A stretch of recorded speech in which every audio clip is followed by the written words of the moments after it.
¿A esto le llamas comida?, me gritó mi esposo. Mis padres no son perros callejeros, no les des sobras. Mis suegros se helaron, pero su mandíbula cayó cuando susurré: yo no ordené esto. El silencio en nuestra casa era una criatura viva. Pesado, denso, casi se podía tocar. Olía a lujo, a una vida que no era la nuestra en ese momento, a romero fresco, a queso de cabra importado, a pan artesanal horneado esa misma mañana. Era el tipo de silencio que precede a las catástrofes, el aire quieto antes de que el cielo se parta en dos. Lázaro, mi esposo, el hombre cuya risa alguna vez fue la banda sonora de mi vida, estaba de pie en medio de la sala, con los puños tan apretados que sus nudillos eran blancos y una vena en su sien que latía con un ritmo furioso. Sus ojos, que una vez me habían cartografiado el alma con adoración, ahora eran dos fragmentos de obsidiana, fríos y afilados, fijos en la mesa del comedor que yo había preparado con tanto esmero.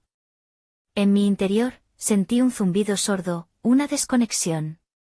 Noté la tensión en mis propios hombros, el peso muerto de Iker durmiendo en mis brazos, la tela húmeda de mi camiseta donde había goteado un poco de leche. El aroma de la comida cara me revolvía el estómago, un recordatorio nauseabundo de mi propio fracaso.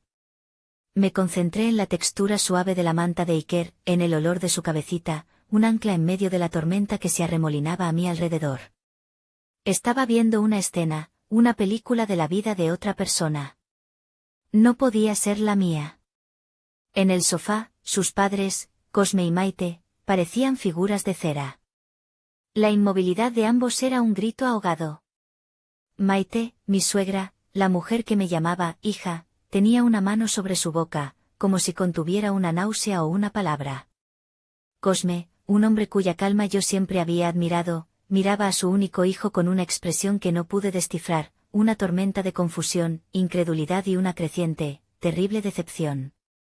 El único sonido que rompía la tensión era el suave balbuceo de nuestro hijo Iker, completamente ajeno al cataclismo que estaba ocurriendo en el mismísimo centro de su universo.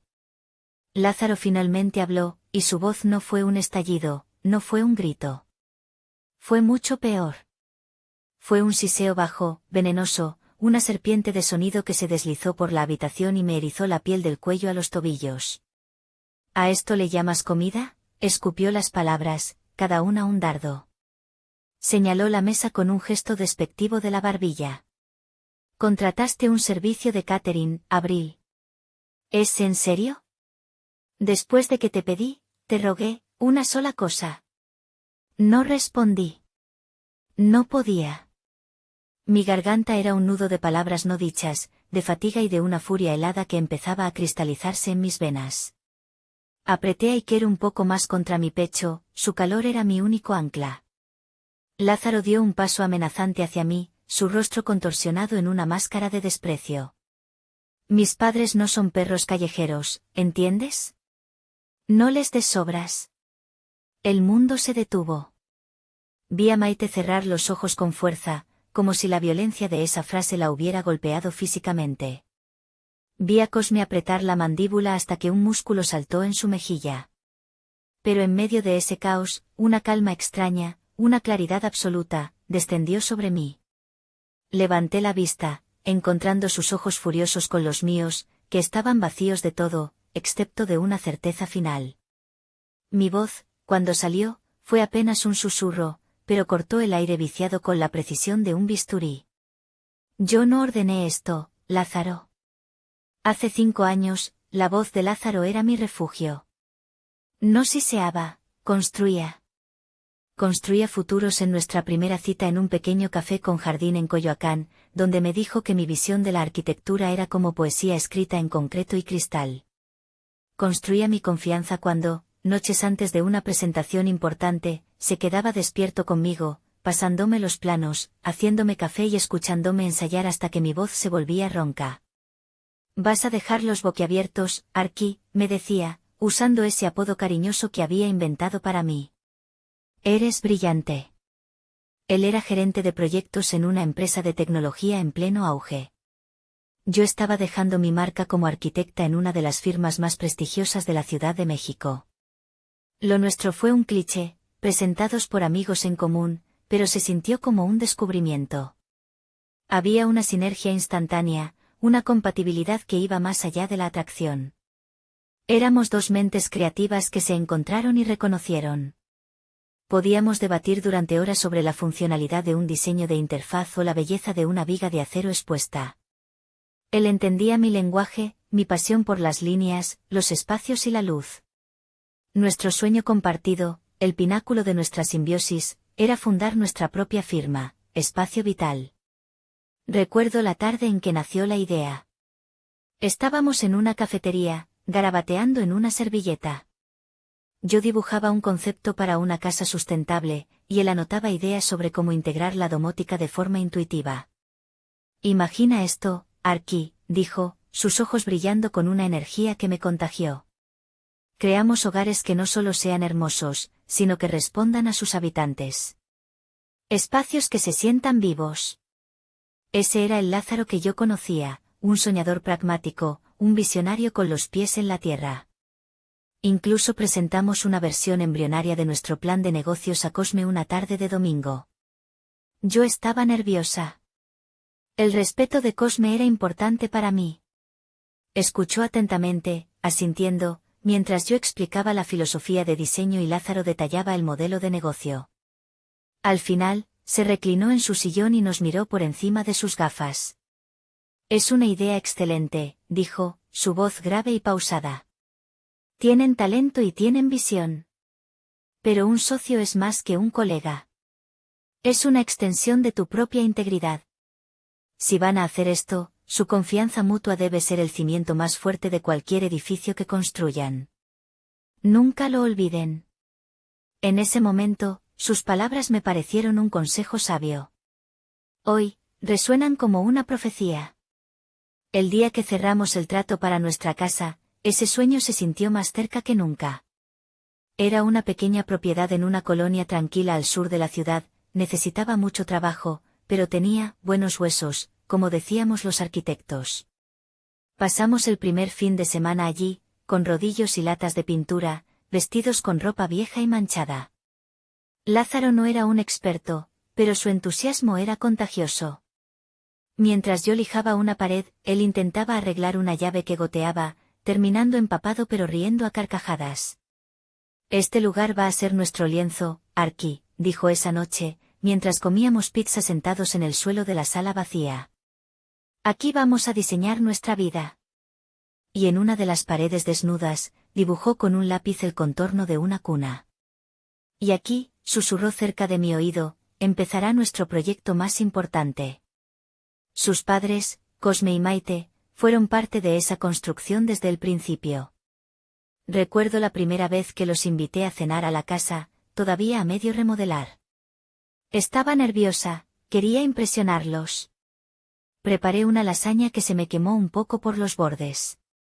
Cuando la saqué del horno, con el corazón encogido, Maite simplemente se rió y dijo, así me gusta, con carácter.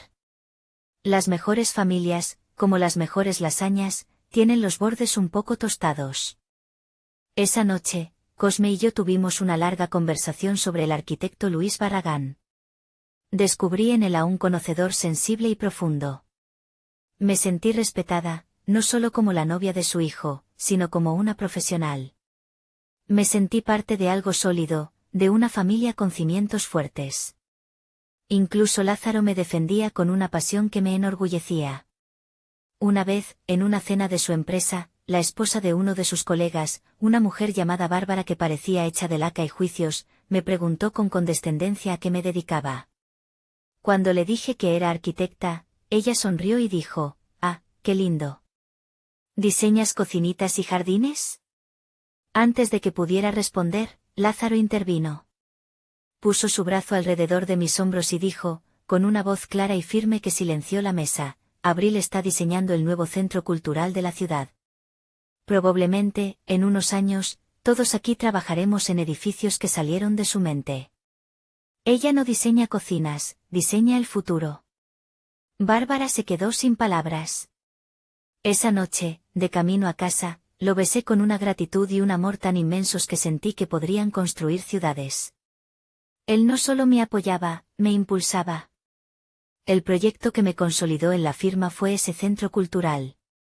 Era ambicioso, complejo, y la competencia era feroz. Hubo noches en las que la duda me consumía. Una de esas noches, cerca de las 3 de la mañana, yo estaba desplomada sobre mi respirador, rodeada de bocetos fallidos. Lázaro entró en mi estudio, no dijo nada. Simplemente recogió uno de mis bocetos rechazados, uno que yo había arrugado con frustración. Lo alisó con cuidado sobre la mesa y dijo, mira. Aquí. Esta línea. Esta es la que nadie más ve. Esta es tu genialidad, Abril. No la pierdas en el cansancio. Esa noche, me quedé trabajando hasta el amanecer, pero no me sentí sola. Gané ese proyecto. Y cuando lo anunciaron, Lázaro estaba entre el público, aplaudiendo más fuerte que nadie. El día de nuestra boda fue la confirmación de todo. Fue una ceremonia íntima en un jardín en Tepoztlán. Recuerdo el discurso de Cosme. Levantó su copa y, con su habitual seriedad, dijo, nunca he visto a mi hijo tan completo, tan el mismo, como cuando está con Abril. Hija, no solo te has ganado a nuestro hijo, nos has ganado a nosotros. Bienvenida a la familia. Maite, por su parte, lloró y me abrazó, susurrándome, gracias por hacerlo tan feliz. Ahora, por favor, hazme abuela pronto. Nos reímos.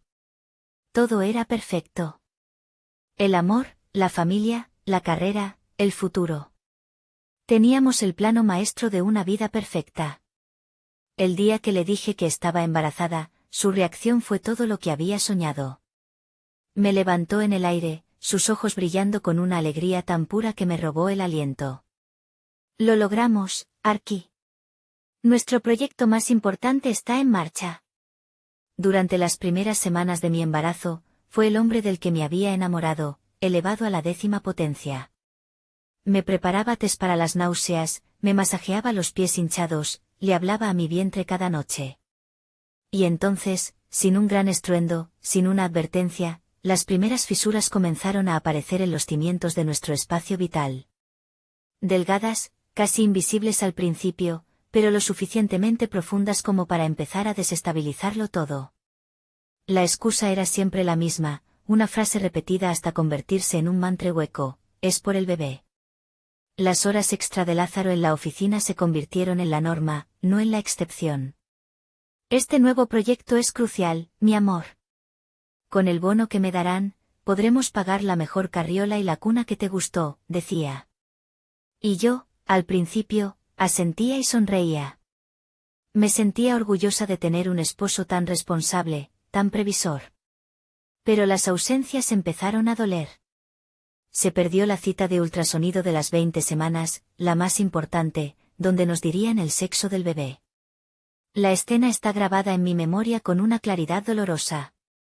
Yo, sentada en la sala de espera de paredes color pastel, rodeada de parejas que se tomaban de la mano y miraban juntos las fotos de sus ultrasonidos anteriores. Yo miraba mi teléfono, releyendo su último mensaje, voy tardísimo. Empieza sin mí. La enfermera me llamó.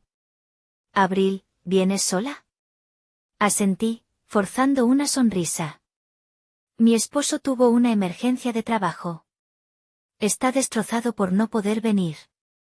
La mentira me supo a ceniza en la boca. Durante el ultrasonido, vi la pequeña columna vertebral de mi hijo, sus diminutas manos, su corazón latiendo en el monitor. Era un milagro. Un milagro que estaba presenciando sola. Cuando le llamé después para decirle que tendríamos un niño, su respuesta fue un alegre pero distante, ¡qué increíble, mi amor! Un campeón. Oye, te llamo al rato, estoy a punto de entrar a una junta. Nunca devolvió la llamada. Las tareas del hogar se convirtieron en mi territorio exclusivo. El hombre que una vez había dibujado una cuna en una pared polvorienta ahora parecía no ver el polvo que se acumulaba en los muebles. El equipo que cocinaba junto ahora consistía en mí, moviéndome con lentitud por la cocina, mientras él se relajaba un poco después de su día brutal. Una noche, intenté hablar con él. Estaba abrumada por la ansiedad, por los miedos irracionales que a veces acompañan al embarazo. Lázaro, le dije, mientras él miraba su laptop en el sofá. ¿A veces no te da miedo todo esto? Ser padres, la responsabilidad. Él ni siquiera levantó la vista. Todo va a estar bien, Arky. No te preocupes. Pero es que a veces sí me preocupo. Me preocupa no ser una buena madre, me preocupa cómo va a cambiar nuestra vida. Estás exagerando por las hormonas, dijo, tecleando furiosamente. Tú, relájate. Yo me estoy encargando de lo importante, el dinero. Tú solo encárgate de estar tranquila. Su respuesta no me tranquilizó. Me hizo sentir sola. Me hizo sentir que mis miedos eran una molestia, una falla en el sistema que él ya había diseñado. La primera vez que sus palabras me dejaron sin aliento fue una tarde de martes. Yo tenía 6 meses de embarazo y había sido un día particularmente horrible. Las náuseas matutinas habían decidido hacer una aparición vespertina, y un dolor punzante en la espalda baja me tenía prisionera en el sofá. No había podido hacer nada, ni trabajar en mi laptop, ni mucho menos pensar en la cena. Cuando Lázaro llegó a casa, me encontró exactamente en esa posición, hecha un ovillo, con una almohada bajo mi espalda. Su ceño se frunció al instante. No hubo un, ¿cómo te sientes? Hubo un, ¿qué pasó aquí? He tenido un día muy malo, Lázaro. Me siento fatal, le dije, mi voz débil. Él dejó caer su portafolios al suelo con un ruido sordo que resonó en el silencio. Su mirada barrió la sala, la cocina. ¿Así que no hay cena? La pregunta era tan absurda, tan falta de empatía, que me quedé sin palabras por un segundo. No, lo siento. No pude levantarme. Resopló, un sonido que se convirtió en la banda sonora de mi frustración. Increíble. Yo partiéndome la espalda 10 horas, lidiando con idiotas, para llegar a casa y que no haya ni un plato de comida caliente. Estoy creando un ser humano, Lázaro, las lágrimas de impotencia picaban en mis ojos. No es un resfriado. A veces, mi cuerpo simplemente dice basta.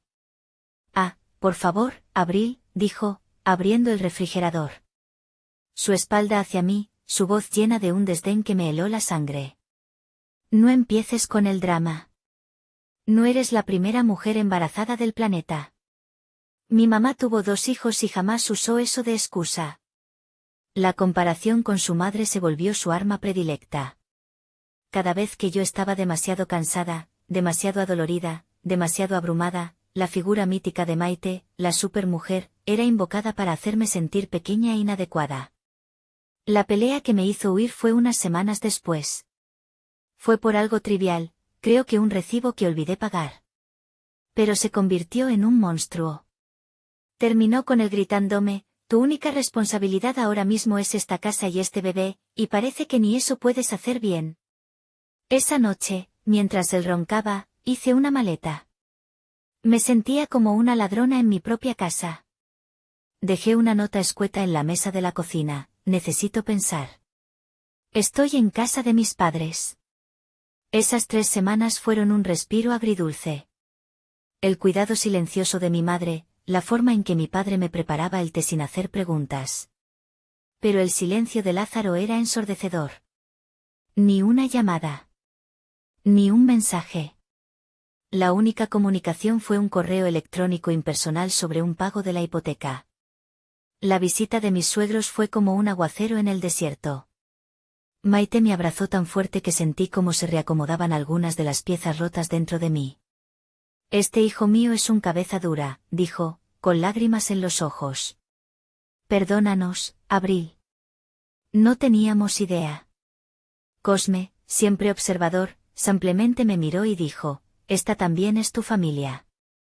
Y la familia no deja a nadie atrás. Su lealtad incondicional me dio la esperanza que necesitaba. Cuando Lázaro finalmente apareció en la puerta de mis padres una semana después, con flores y una disculpa ensayada en los labios, yo estaba dispuesta a creerle. Habló de la presión, del miedo a ser padre, del estrés. Y yo, que todavía amaba al hombre que me había ayudado a preparar presentaciones a las 3 de la mañana, acepté sus razones. Acordamos que volvería a casa después del nacimiento de Iker. Quería que nuestro hijo llegara a un hogar en paz, no a un campo de batalla. Fue una tregua, una paz frágil construida sobre la esperanza y la negación. Una paz que, como descubriría muy pronto, no era más que el silencio antes de la verdadera tormenta. Iker nació en una mañana gris de octubre, después de 14 horas de contracciones que me dejaron exhausta y vulnerable. Mi madre fue mi roca, su mano un ancla en un mar de dolor. Lázaro llegó tarde. Su excusa, una reunión que se había alargado, seguida de un tráfico imposible en la salida a Querétaro. Entró en la sala de partos justo a tiempo para escuchar el primer llanto de Iker, un sonido que cortó el aire y reconfiguró mi universo.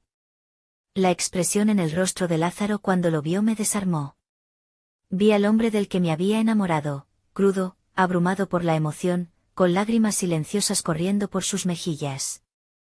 Cuando la enfermera se lo entregó, lo sostuvo con una mezcla de terror y asombro. «Es perfecto, Arki», susurró, besando mi frente sudorosa. «Es nuestro proyecto más importante». Y en ese momento, en la neblina del posparto, quise creerle con todas mis fuerzas. Los primeros días en casa fueron un espejismo de felicidad. Lázaro fue el padre y esposo modelo. Cambiaba pañales, se levantaba por la noche, me preparaba el desayuno. Mi madre se quedó con nosotros la primera semana, y su presencia actuó como un amortiguador, manteniendo una apariencia de normalidad. Pero en el momento en que mi madre se fue, el espejismo se hizo añicos. La primera noche solos fue aterradora. Iker no paraba de llorar. Lázaro, torpe y frustrado, intentó cargarlo, pero su impaciencia solo empeoraba las cosas. «No sé qué quiere», decía, meciéndolo con demasiada fuerza. «Ya comió, ya le cambiaste el pañal, ¿qué más puede ser?». Se sentía como una falla en su proyecto, un problema técnico que no podía resolver. Finalmente, me lo entregó, derrotado. «Tómalo tú, contigo se calma». Me pasé el resto de la noche con mi bebé en brazos, sintiendo el peso de una responsabilidad que se suponía era compartida. A la segunda semana, una noche, después de una crisis de llanto particularmente larga de Iker, Lázaro se sentó en el borde de la cama. Se veía agotado. «Mi amor», empezó, con un tono cuidadosamente razonable. «He estado pensando. Para que yo pueda rendir en el trabajo y seguir trayendo el dinero a casa, necesito dormir. Si los dos estamos hechos polvo, nos vamos a hundir. Creo que lo más lógico es que yo duerma en el cuarto de invitados por un tiempo. Solo hasta que Iker agarre un ritmo». Su argumento era tan egoísta, tan descaradamente envuelto en una capa de falsa lógica y sacrificio, que me quedé helada. No era una sugerencia, era una declaración. Él se estaba retirando del campo de batalla y me dejaba sola en la trinchera. No tuve la fuerza para discutir. Simplemente asentí. Y esa noche, el sonido de la puerta de la habitación de invitados cerrándose fue el sonido más solitario que jamás había escuchado. Las noches se convirtieron en mi infierno personal. Iker sufría de cólicos. Su llanto no era el de un bebé normal, era un grito agudo, desesperado, que comenzaba puntualmente a las 6 de la tarde y no cesaba hasta la medianoche. Lo intenté todo, masajes, gotas, paseos por la casa en penumbras. Nada funcionaba. Pasaba horas meciéndolo, cantándole, a veces llorando en silencio junto a él, mi propia desesperación un eco de la suya. Mi cuerpo era un campo de batalla. La herida de la cesárea tiraba, mis pechos estaban constantemente adoloridos y mi mente era una niebla de agotamiento. Hubo mañanas en las que me encontré en la cocina, con el biberón en una mano y el cartón de leche en la otra, sin tener la menor idea de qué iba a hacer a continuación. Una vez, en un acto de puro automatismo, vertí jugo de naranja en mi taza de café. Me di cuenta cuando el sabor ácido y amargo golpeó mi lengua.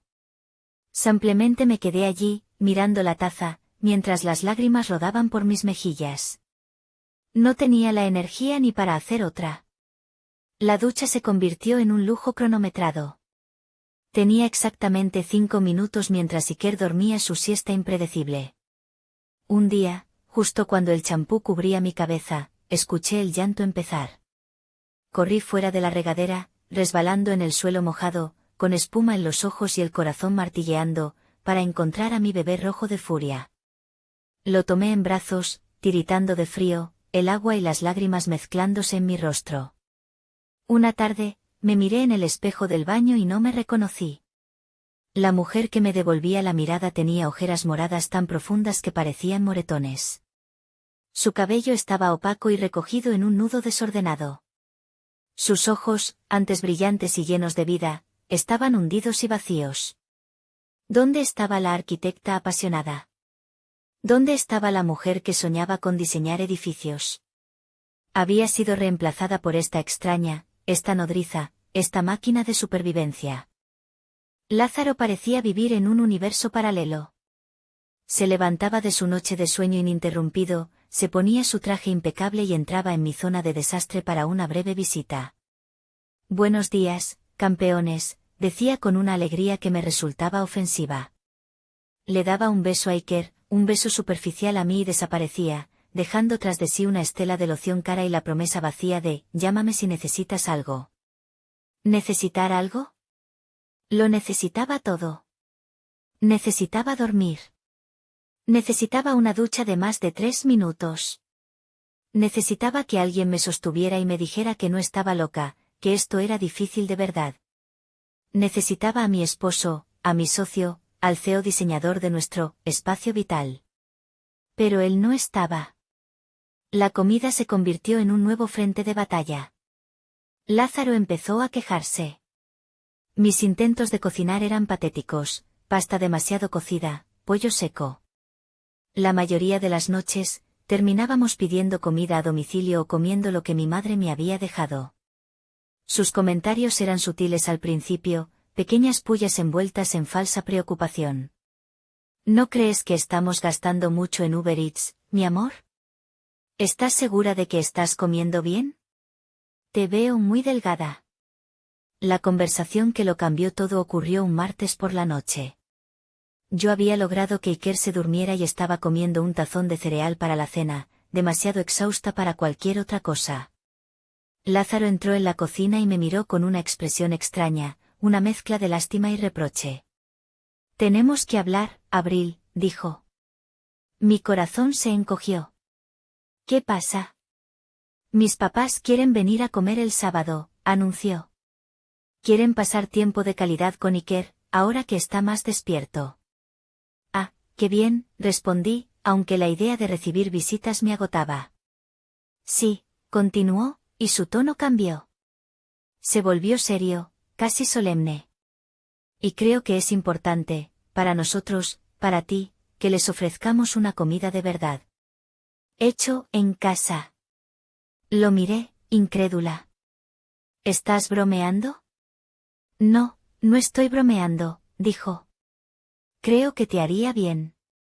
Volver a hacer algo que te haga sentir, tú misma. Como antes. Cocinar algo rico, sentirte productiva. Podrías hacer tu mole. A mi mamá le fascina. El mole. No era cualquier platillo. Era la receta de la abuela de Maite, una que ella misma me había enseñado una tarde en su cocina, entre risas y secretos. Era un símbolo de mi aceptación en su familia. Y ahora, Lázaro lo estaba usando como un arma. La sugerencia era tan retorcida, tan cruelmente manipuladora, que me dejó sin habla. Estaba enmarcando su exigencia egoísta como un acto terapéutico para mí. Me estaba diciendo que la solución a mi agotamiento era, precisamente, agotarme más. «Lázaro, no puedo», susurré. «Físicamente, no puedo pasar 6 horas en la cocina». «Claro que puedes», insistió, su voz adquiriendo un filo de impaciencia. «Es cuestión de organizarse. No quiero que mis papás vengan y vean este desastre. Van a pensar que no puedes con el paquete, que no estoy cuidando de ti. Es una cuestión de imagen, Abril. De demostrar que somos un equipo fuerte». Unos días después, hablé con Maite por teléfono. «Hija, por favor», me dijo con su voz cálida. «No te preocupes por cocinar para el sábado. Llevamos nosotros algo rico y convivimos. Tú dedícate a Iker y a descansar. Colgué el teléfono sintiendo un alivio inmenso. Esa noche, se lo conté a Lázaro. Mamá llamó, le dije. Insistió en que ellos traen la comida el sábado. La reacción de Lázaro fue instantánea y furiosa. No. De ninguna manera. Llámala y dile que no. Se trata del principio, Abril. Se trata de demostrar que podemos. No voy a permitir que mi madre piense que su hijo se casó con una mujer inútil. La palabra, inútil, me golpeó como un puñetazo en el estómago. La semana que siguió fue una tortura. La presión de la comida del sábado se cernía sobre mí como una nube de tormenta. La noche del viernes, después de una batalla épica para dormir a Iker, me arrastré a la cocina. Eran las 11 de la noche. Saqué todos los ingredientes para el mole, una receta familiar que requería paciencia y amor. Empecé a tostar los chiles secos en el comal. El olor acre llenó el aire y, de repente, Iker se despertó gritando. Corrí a su habitación. Tenía fiebre alta. El mole fue olvidado. Pasé el resto de la noche en vela, monitoreando su temperatura, meciéndolo, susurrándole al oído. Al amanecer, la fiebre había bajado, y ambos caímos en un sueño pesado y agitado. Me desperté el sábado a las 10 de la mañana, en pánico. Lázaro ya se había ido al gimnasio. Antes de salir, me había dejado una nota en la almohada: no puedo esperar a probar ese mole. Haz que me sienta orgulloso. Miré la cocina. Los chiles a medio tostar, las especias esparcidas. Era un monumento a mi fracaso. Me senté en el suelo de la cocina, con la cabeza entre las manos, y por primera vez en semanas, me permití llorar.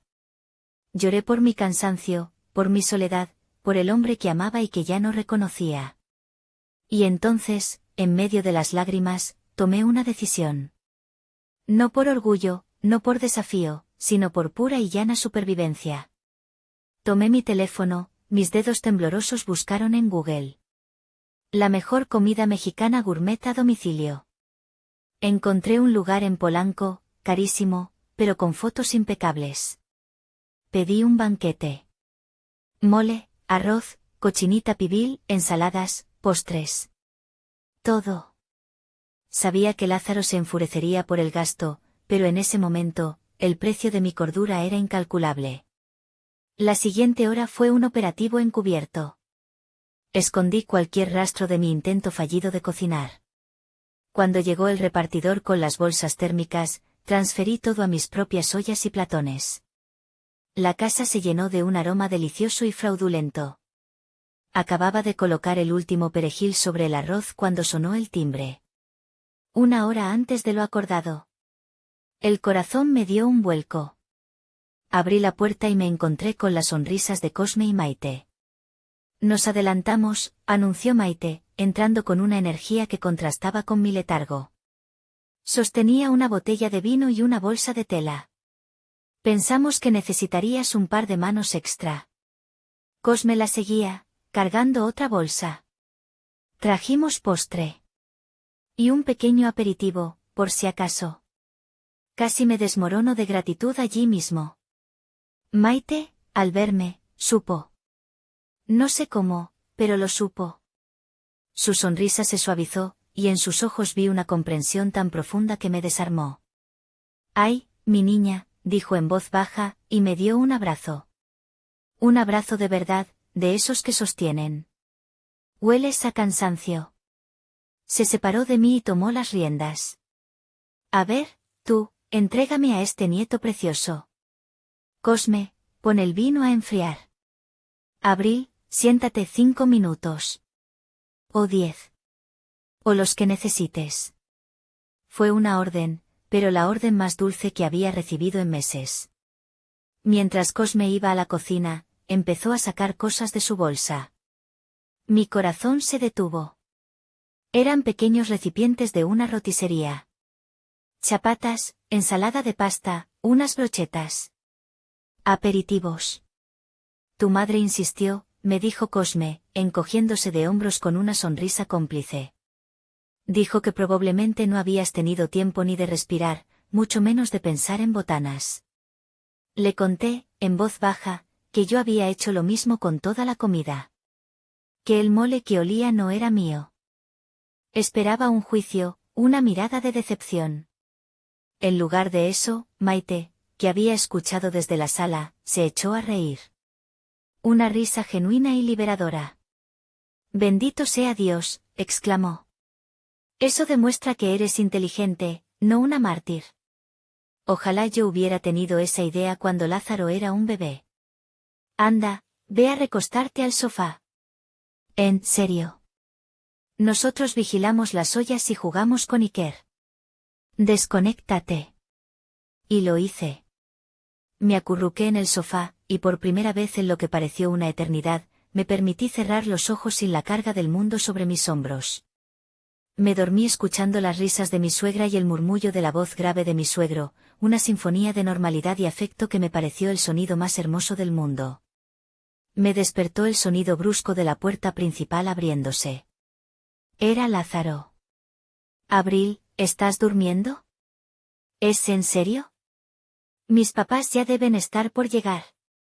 Me senté de golpe, la niebla del sueño disipándose para dar paso a una punzada de ansiedad.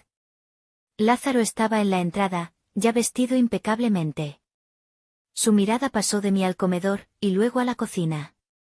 Vio los platones servidos, el vapor subiendo de las ollas. Una expresión de suficiencia se dibujó en su rostro. «Vaya, vaya», dijo, caminando hacia la cocina. «Así que al final sí pudiste. Huele increíble, Arki». Metió un dedo en el mole y lo probó. «Perfecto. Sabía que podías hacerlo». Y entonces, como si no pudiera evitarlo, se giró hacia mí y añadió, «¿Ves? Solo necesitabas un poco de motivación». Fue ese comentario, esa condescendencia, lo que endureció algo dentro de mí. Justo en ese momento, Cosme y Maite entraron en la sala. «Ya llegamos», dijo Lázaro con una voz falsamente jovial. «Justo a tiempo. Abril se ha lucido con la comida». Y entonces, se giró hacia mí, bajando la voz para que, según él, sus padres no lo oyeran, y siseó la frase que lo detonaría todo. «Aunque para la próxima, un poco menos de teatro y más acción, ¿quieres?» Pero Cosme lo oyó. Y Maite también. Lázaro, sin darse cuenta, se acercó a la mesa, listo para empezar su farsa de anfitrión perfecto. Fue entonces cuando vio los aperitivos que yo no había ordenado, los que sus padres habían traído. Su rostro se descompuso. «¿Y esto?», preguntó, señalando las brochetas. «Esto no lo hiciste tú». Su mirada voló hacia mí, llena de sospecha. Y entonces lo vio. El logo de la rosticería gourmet en una de las servilletas de papel que Cosme había dejado en la barra. Su rostro se congestionó de ira. «¿Compraste la comida?», dijo, su voz un gruñido. Y entonces, sin importarle que sus padres estuvieran a 2 metros de distancia, explotó. «¿A esto le llamas comida? Mis padres no son perros callejeros para que les des sobras». El silencio que siguió fue atronador. Cosme y Maite lo miraban como si fuera un extraño. Y fue entonces cuando yo, con una calma que me sorprendió a mí misma, pronuncié las 5 palabras que lo cambiarían todo. «Yo no ordené esto, Lázaro». Él me miró, desconcertado. «¿Qué?» «Esos aperitivos», dije, mi voz clara y firme. «Yo no los compré». «No mientas, Abril», espetó. «Ella no miente». La voz de Cosme fue como el golpe de un martillo. «Nosotros los trajimos. Para ayudarla». La cara de Lázaro fue un poema. Pasó del rojo de la furia al blanco de la conmoción. «¿Ustedes, qué?» «Lo que oyes», intervino Maite, su voz cortante. «Imaginamos que la madre de nuestro nieto, que lleva semanas sin dormir, podría necesitar un poco de ayuda. Algo que a ti, al parecer, ni se te cruzó por la mente». Lázaro intentó recomponerse. «Yo no sabía. No, no sabías, dijo su padre. ¿Por qué no preguntaste? ¿Por qué no la viste? Solo asumiste lo peor de ella y la humillaste. El teléfono de Lázaro, que había dejado cargando en la barra, vibró, su pantalla iluminándose en medio de la penumbra de la sala. Maite, que estaba parada justo al lado, bajó la vista. Su cuerpo se tensó. Vimos cómo su expresión pasaba de la decepción a una incredulidad horrorizada. Lentamente, como si pesara una tonelada, extendió la mano y tomó el teléfono. Lázaro, su voz era un hilo de hielo. ¿Quién es Cassandra? El pánico se apoderó del rostro de Lázaro. Mamá, dámelo, es privado. Pero Maite levantó el teléfono, inclinando la pantalla para que la luz revelara la notificación de WhatsApp. Y leyó en voz alta, cada palabra cayendo como una piedra en un pozo profundo: dejaste tu saco en mi depa anoche. ¡Qué ganas de verte la próxima vez! Besos. Cassandra. El aire se solidificó. Las palabras de Maite quedaron suspendidas, flotando en la habitación como un gas venenoso. Lázaro estaba blanco como el papel, su boca abriéndose y cerrándose sin emitir sonido, como un pez fuera del agua. Cosme le arrebató el teléfono de la mano a Maite. Leyó el mensaje, y su rostro, normalmente impasible, se contrajo en una mueca de profundo asco. Explícalo, ordenó, su voz era un gruñido bajo y peligroso. Es un malentendido, tartamudeó Lázaro, sus ojos saltando de un rostro a otro, buscando una salida que no existía. ¿Es una broma de la oficina? ¿Una broma? La voz de Maite era pura furia helada. ¿Dejar tu saco en el departamento de una colega es una broma? ¿Desde cuándo, Lázaro? Fue entonces cuando mi propia voz regresó. Ya no era un susurro. Era firme, clara y estaba completamente vacía de emoción. ¿Desde cuándo? Él finalmente me miró, y en sus ojos vi la patética verdad. Desde que te fuiste a casa de tus padres, confesó, su voz apenas audible. Me sentía solo, estábamos peleados, yo. Ella estaba embarazada de tu hijo, rugió Cosme, cada palabra un latigazo. Estaba sola y asustada por tu culpa, y tú te estabas revolcando con otra. En ese momento, algo dentro de mí hizo clic. El amor, la tristeza, la decepción, todo se desvaneció, reemplazado por una resolución de acero. Me levanté del sofá, con Iker todavía durmiendo plácidamente en mis brazos, y caminé hasta quedar frente a Lázaro. Quiero que te vayas, dije, mirándolo directamente a los ojos. Parpadeó. ¿Qué?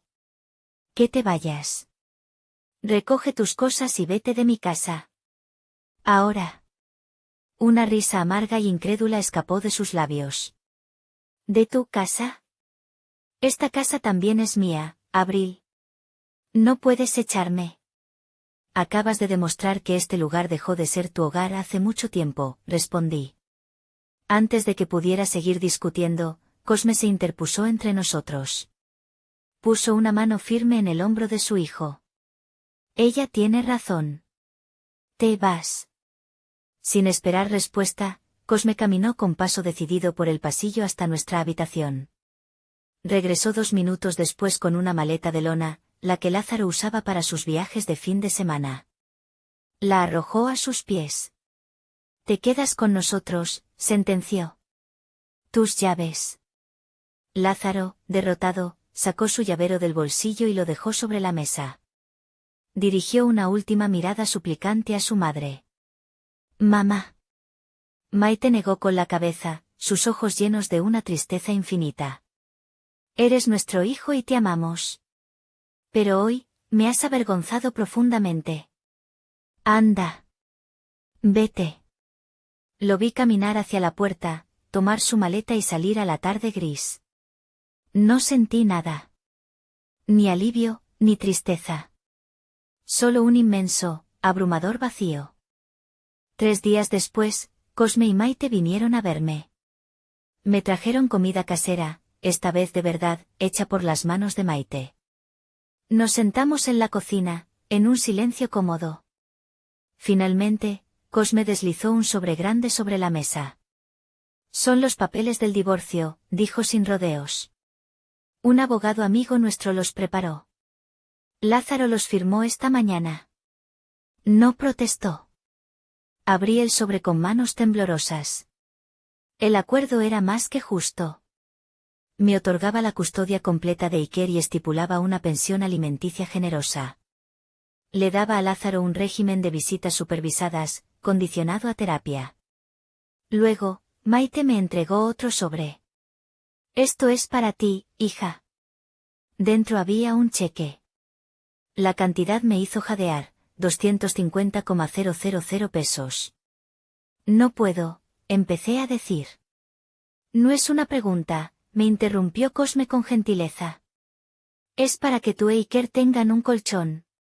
Para que no tengas que preocuparte por nada más que por tu bebé y por ti. Considera que es la primera parte de la liquidación de la casa.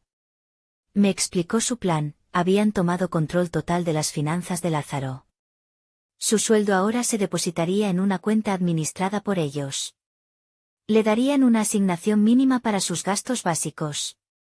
El resto se destinaría a la pensión, a un fondo para Iker y a devolverles el dinero que me estaban adelantando. Él rompió esta familia, Abril, dijo Maite, tomando mi mano. A nosotros nos toca asegurarnos de que los pedazos más importantes estén a salvo. La primavera siguiente, con el aire lleno del aroma de las jacarandas, Iker y yo nos mudamos a nuestro propio departamento. Un lugar más pequeño, pero lleno de luz, con un balcón que daba a un parque. Volví a mi trabajo en la firma de arquitectura, donde me recibieron con los brazos abiertos y un horario flexible que me permitía ser la madre que quería ser.